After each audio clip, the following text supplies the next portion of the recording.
In the process of gaining access to the pulp chamber, I take the number 4 high-speed surgical round burr to a depth of approximately 7 millimeters into the occlusal surface of a tooth that has not undergone any appreciable occlusal attrition. Unless the chamber is highly calcified, this depth will bring me into the center of the pulp chamber where I will normally drop in. If the canal is highly calcified, I will still be in the center of the pulp chamber, but it will be necessary to carefully remove more overlying calcific dentin to find and explore the entry into patent canals. Once I drop into the pulp chamber, I increase the width and length of the access by pulling up on the undercut roof of the pulp chamber. A round burr is very good for this. As you can see, I am refining my orientation of where the canals are in relation to the floor of the chamber. I continue to extend the access so I can clearly see all the canals.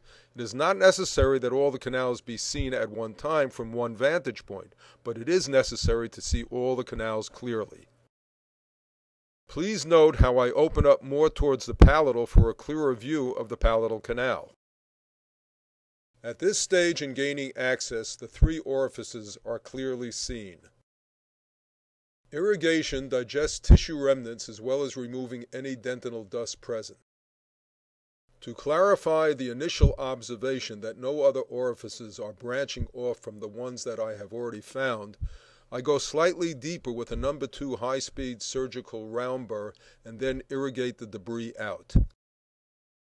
Clearly, there are only 3 canals in the floor of this maxillary molar.